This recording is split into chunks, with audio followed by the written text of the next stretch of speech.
कि आपका पैसा मिलेगा, सबूत है तो पैसा ज़रूर मिलेगा। तो दोस्तों, कोई जादुई छड़ी नहीं है पैसे को वसूल करना। पैसा तो आपको मिलेगा, ये निर्भर करता है आपके सबूतों पर, आपके पास सबूत क्या हैं, और ये पैसा आपको कोर्ट के द्वारा ही मिलेगा।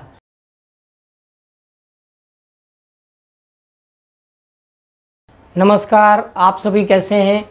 आपने बहुत सारे वीडियोस देखे होंगे कि पैसा ज़रूर मिलेगा, एक झटके में पैसा मिल जाएगा, जल्दी ही पैसा मिल जाएगा। ये सारी चीज़ें अगर आपने याद कर ली और या आपने ये सारी चीज़ें ध्यान में रखी तो आपका पैसा जल्दी मिल जाएगा।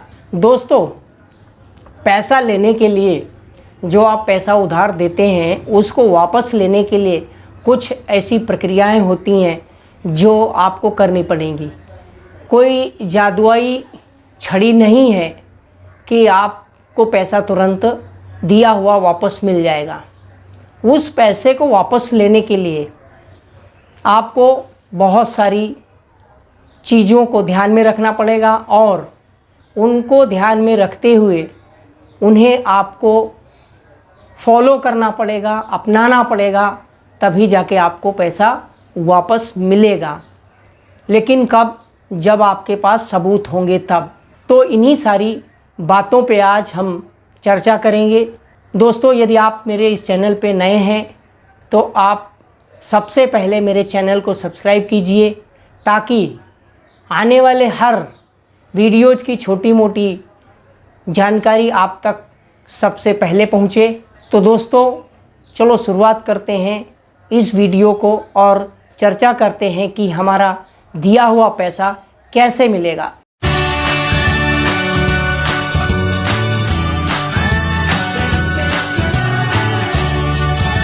दोस्तों, सबसे पहली तो बात यह है कि जब आप अपना पैसा किसी को उधार देते हैं या उसकी मदद करते हैं तो मदद के तौर पे जब आप कभी पैसा देते हैं किसी को, अपने जैसे नाते रिश्तेदार दोस्त को, तो ये समझिए कि वो पैसा आपका असुरक्षित पैसा है और उसको मिलने की संभावना कम रहती है।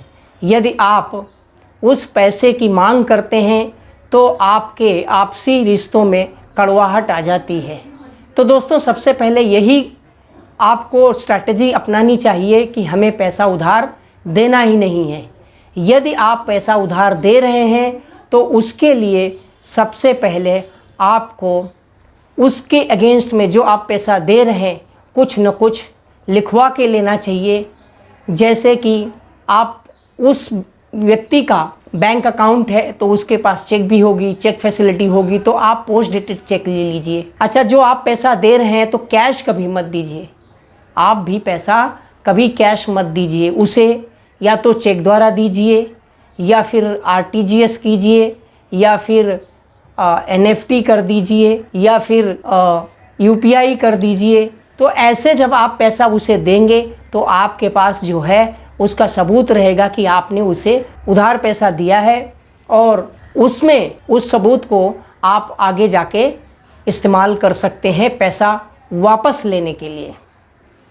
यदि आपके पास कोई सबूत ही नहीं है और आपने अपने दोस्त को, अपनी फैमिली मेम्बर को या किसी रिलेटिव को जो पैसा दिया हुआ है और वह भी पैसा जो दिया हुआ है वो कैश दिया हुआ है, आपके पास कोई सबूत नहीं है, तो फिर वो आप कैसे पैसा लेंगे? तो उसके लिए भी कुछ आपको स्ट्रैटेजी अपनानी पड़ेगी उस पैसे को लेने के लिए। सबसे पहले तो जिस व्यक्ति को आपने पैसा दिया हुआ है उस व्यक्ति के पास जा कर के उसे प्यार से बात करके उससे पीडीसी चेक ले लीजिए या किसी स्टैम्प पेपर पे लिखवा लीजिए, या आप थोड़ा सा पैसा जब वो वापस दे रहा है कि भाई ये आज हमारे से इतना पैसा ले लो, बाकी के पैसे जो हैं हम बाद में दे देंगे, तो ऐसे में उसी वक्त एक एग्रीमेंट 100 रुपये के पेपर पे या आपके स्टेट में जो स्टैम्प पेपर चल रहा हो वो स्टैम्प पेपर ख़रीद के उस स्टैम्प पेपर पे ये लिखिए उसका नाम, पता, आपका नाम, पता, और उसके बाद में वो कितने पैसे दे रहा है वो लिख दीजिए कि भाई हाँ हमें इतने पैसे मिले, और वो ये लिख रहा है कि आपको वो इतने पैसे दे रहा है, इतने पैसों में से इतने पैसे दे रहा है, तो बाकी के पैसे जो बैलेंस है वो इतने दिन में देगा, और उसकी उस पर सिग्नेचर ले लीजिए, सही ले लीजिए, ताकि वो आगे आने वाले यदि वो व्यक्ति मुकरता है आपको पैसा देने से तो उस व्यक्ति के खिलाफ आप कोर्ट में जा सकते हैं, आप उसके खिलाफ सिविल का सूट फाइल कर सकते हैं, रिकवरी सूट फाइल कर सकते हैं ऑर्डर 37 में। यदि जिसके खिलाफ आपके सबूत हैं, जिस व्यक्ति के खिलाफ सबूत हैं, उन्होंने आपने बैंक से पैसा ट्रांसफ़र किया हुआ है, उसमें भी जैसे कि उस व्यक्ति से भी आपने पीडीसी चेक ले ली है, चेक लेने के बाद और उस व्यक्ति से आप जब पैसे मांगते हैं तो वो आनाकानी करता है देने से, और फिर आप जो है उस चेक को, जो आपको चेक दी है, उस व्यक्ति के कहने से चेक आप अपने बैंक में डालते हैं। यदि वो चेक बाउंस हो जाती है तो, और उसका रीज़न क्या है बाउंस होने का, यदि फंड इनसफिशिएंट है तो आप 138 ऑफ निगोशिएबल इंस्ट्रूमेंट एक्ट के हिसाब से आप कोर्ट में जा सकते हैं। और ये जब आप कोर्ट में जाएंगे तो आपको किसी वकील का सहारा लेना पड़ेगा। आप सबसे पहले वकील के पास जाएंगे और उस वकील को वो जो बाउंस चेक है वो देंगे, तो उसके लिए जो लीगल प्रोसीजर है वो वकील साहब फॉलो करेंगे। वकील साहब अपनी फ़ीस लेंगे। वो फ़ीस लेने के बावजूद भी, जैसे अभी महाराष्ट्र में है, यहाँ पे 2% जो है चेक अमाउंट के ऊपर 2% कोर्ट फीस भरनी पड़ती है। बाकी स्टेट में मुझे मालूम नहीं है वहाँ क्या है, तो उस स्टेट में अपने अपने स्टेट के हिसाब से कोर्ट फीस जो है वो भरनी पड़ेगी और वकील साहब का अलग पैसा लगेगा। तो वो जो प्रक्रिया है वकील साहब शुरू करेंगे और वो पैसा वसूल करने के लिए आपको 138 के भी केस में कम से कम नहीं तो 1 साल तो लग ही जाएगा। इसमें कोई टाइम लिमिट नहीं बता सकते हैं। किसी केस में जल्दी हो जाता है, किसी केस में 1 साल लगता है, तो किसी केस में 1 साल से ज़्यादा भी लग जाता है। तो अगर कोई ये कहे कि ये पैसा कितने दिन में मिलेगा और कितने दिन में वसूली हो सकती है 138 के तहत, या सिविल केस जैसे मैंने कहा कि ऑर्डर 37 रिकवरी सूट फाइल करके आप उस पैसे को रिकवर कर सकते हैं, लेकिन कितने दिन में रिकवर कर सकते हैं, कितने दिन उसके लिए लगेंगे, ये आज बताना कि भाई एक स्पेसिफिक समय बताना कि इतने समय में वो पैसा मिल ही जाएगा, ये असंभव है।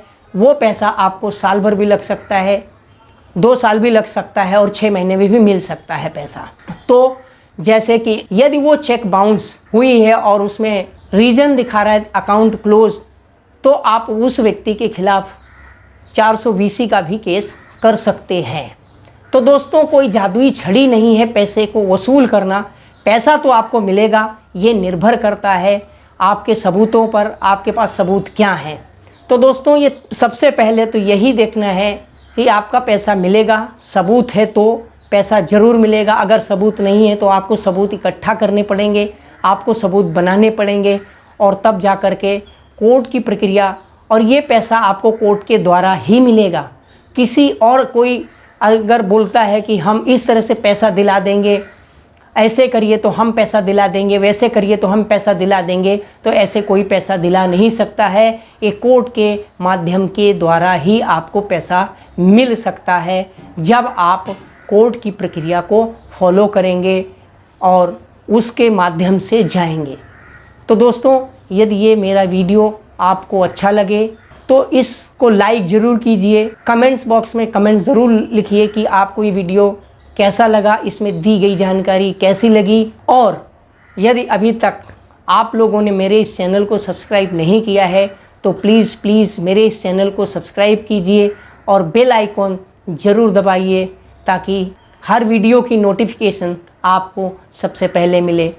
थैंक यू, धन्यवाद, जय हिंद, जय भारत।